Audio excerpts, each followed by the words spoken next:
श्रीराम समर्थ. श्रोते हो, आपण ऐकत आहात श्री गोंदवलेकर महाराज यांचे प्रवचन. सगुण भक्ती. सर्वानुभूती भगवंत आहे याची खात्री पटायच्या आधी तो माझ्यात आहे हे पटले पाहिजे. सोन्याचा दागिना मला सोने भेटवा असे म्हणत नाही. त्याचप्रमाणे मला भगवंत बाहेरून कुठून भेटायचा आहे असे नाही समजू. तो आपल्या जवळच आहे. मनुष्य बोलतो तसा जर वागला तर त्याला त्याची प्रचिती आल्याशिवाय राहणार नाही. मी कुणाचा आहे हे जर जाणले तर मी कोण हे कळायला वेळ लागायला नको. सत्समागम केला म्हणजे मी कोण आहे हे कळते. साक्षी रूपाने नटलेला जो मी त्याला पाहायला जंगला जायला नको. माझे पण सोडावे म्हणजे मीचा बोध होतो. भगवंत चोहोकडे भरलेला आहे असे आपण नुसते तोंडाने म्हणतो, पण त्याप्रमाणे वागत नाही हे आपले मूळ चुकते. भगवंत माझ्यात आहे तसाच तो दुसऱ्यातही आहे हे आपण सोयीस्करपणे विसरून जातो. जसा खोलीतला दिवा प्रकाशाने सर्व खोली व्यापून टाकतो तसे हे सर्व जग भगवंताने व्यापून टाकले आहे. मी करता नसून राम करता आहे हे म्हटले म्हणजे त्यात सर्व आले. पोशाख निरनिराळे केले तरी मनुष्य हा एकच असतो. संन्यास हा मनाचा असतो, पोशाखाचा नसतो. मनावर कशाचाच परिणाम होऊ न देणे हाच संन्यास. सगुण भक्ती करावी, भक्तीने नाम घ्यावे, नामात भगवंत आहे असे जाणावे आणि भगवंताचे होऊन राहावे. हाच परमार्थाचा सुलभ मार्ग आहे. साधू संतांनी अतिशय परिश्रम घेऊन आणि स्वतःचा अनुभव घेऊन हा मार्ग आपल्याला दाखवून दिला आहे. आपले ज्याच्याशी साम्य आहे त्याच्याशी आपली मैत्री जमते. आपण देही असल्यामुळे आज आपला देवही आपल्यासारखाच, पण त्याच्याही पलीकडे असणारा असा पाहिजे.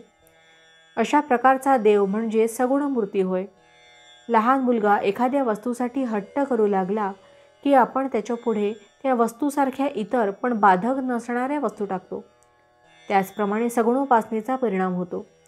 दृश्य वस्तूंवर आपले प्रेम आहे. जे दिसते ते सुखाचे आहे असे आपल्याला आज वाटते, म्हणून आपणच आपल्या कल्पनेने भगवंताला सगुण बनवला आणि त्याची उपासना केली. आपली बुद्धी निश्चयात्मक होण्यात या उपासनेचा शेवट होईल. आग्रह आणि प्रेम फक्त एका भगवंताच्या ध्येयाबद्दल असावे. इतर ध्येय असावीत पण त्यांचा आग्रह नसावा. प्रपंचामध्ये व्यवहार होत असताना भगवंतापासून जेव्हा वृत्ती हलत नाही तेव्हा तिला सहज समाधी असे म्हणतात. सहजपणाने जगणे म्हणजे सहजपणातून वेगळे न राहणे ही सहज समाधी होय. राम सर्व करतो आणि राम माझा दाता आहे ही भावना ज्याची स्थिर झाली त्याच्यावर भगवंताची कृपा झाली असे समजावे. त्याच्या जन्माचे सार्थक झाले हे सांगणे नकोच. भावार्थ, नाम घेताना स्वतःचा विसर पडणे ही सर्वोत्कृष्ट समाधी होय. नामा स्वतःला विसरण्यास शिकावे. जानकी जीवन स्मरण जय जय राम. महारुद्र हनुमान की जय. समर्थ रामदास स्वामी महाराज की जय. सब संतन की जय. श्री अनंत कोटि ब्रह्मांड नायक राजाधिराज सच्चिदानंद सद्गुरु श्री ब्रह्म चैतन्य महाराज की जय. जय जय रघुवीर समर्थ.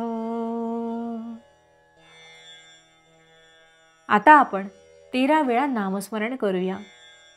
श्रीराम जय राम जय जय राम. श्रीराम जय राम जय जय राम.